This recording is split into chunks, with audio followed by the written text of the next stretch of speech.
Juan Ramón Rayo, doctor en Economía. ¿Qué tal, Rayo? Buenas tardes. ¿Qué tal? ¿Cómo estamos? Buenas tardes. Pues muy bien. Quiero que escuchéis los dos unas declaraciones que ha hecho el coordinador general del PP, Maillo, esta mañana, sobre las bajadas de impuestos que hace el Partido Popular, o que no hace, mejor dicho. Venga, Maillo, y lo comentamos.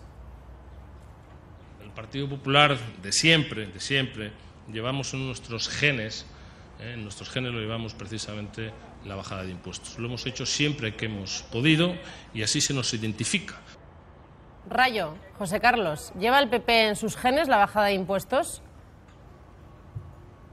Bueno, el PP lleva en sus genes mandar y gobernar y captar votos. Y para ello pues hace todo lo que necesite en cada momento concreto.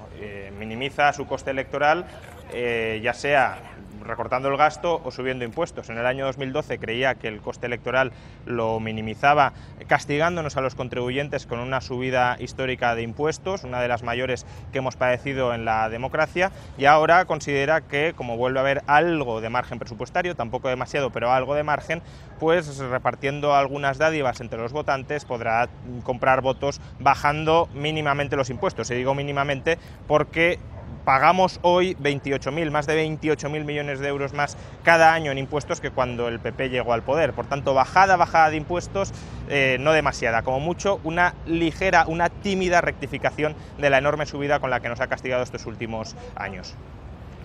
Bueno, que al final las cifras son más sencillas. Cuando el PP llegó al gobierno el IVA estaba al 18%, ahora está al 21%, ha subido también los tipos mínimos y medios del IVA y los tipos del IRPF que pagamos todos los españoles en función de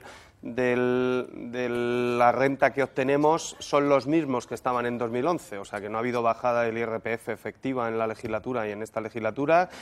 Y lo que yo he interpretado, no lo sé, porque como ha habido tantas negociaciones, es que el propio ministro de Hacienda dijo que no había margen para bajar el impuesto y esta nueva propuesta que han hecho, y parece que es para contentar a Ciudadanos y conseguir que hoy vaya a salir el techo de gasto y continuar por lo tanto, esta bajada de impuestos no se puede atribuir al PP, es una petición de Ciudadanos que es satisfecha. Lo que sí se puede atribuir al PP, al menos a Fátima Báñez, son las declaraciones que ha hecho en las últimas horas sobre las pensiones. Cuando todo el mundo está dudando qué pasará con las pensiones en el futuro, la hucha de las pensiones, que estamos todo el día acudiendo a ella, dice la ministra de Empleo que son sostenibles las pensiones, el sistema de pensiones en España, hoy y mañana, y pasado, y siempre. Un mensaje de tranquilidad a los pensionistas de hoy y también a los que van a ser pensionistas mañana, porque tenemos un modelo de pensiones que va a ser sostenible en el tiempo hoy y también mañana, porque la garantía de nuestro modelo de pensiones es el empleo y es la productividad. Por tanto, España ahí se consolida como uno de los mejores sistemas de pensiones del mundo. José Carlos, Rayo, ¿las pensiones son sostenibles? Mensaje de tranquilidad que lanza la ministra Báñez. Bueno, la ministra Báñez, siempre que habla sobre estos asuntos, es bastante tramposa. Y es bastante tramposa porque ella se refiere a la sostenibilidad del sistema de pensiones remitiéndose a las previsiones a largo plazo que el Gobierno remite a la Comisión Europea.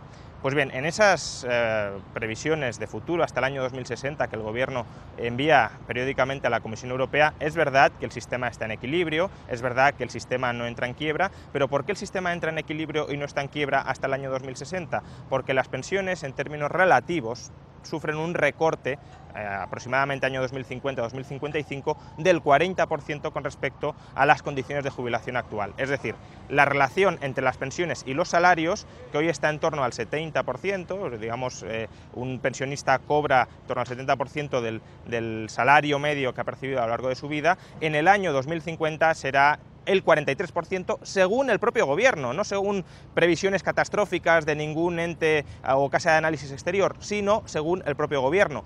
¿Esto es sostenibilidad? Hombre, el sistema no quiebra, es verdad, pero no quiebra a costa de trasladarles el agujero del sistema que hoy ya está y que se va a agravar en el futuro a las espaldas de los pensionistas.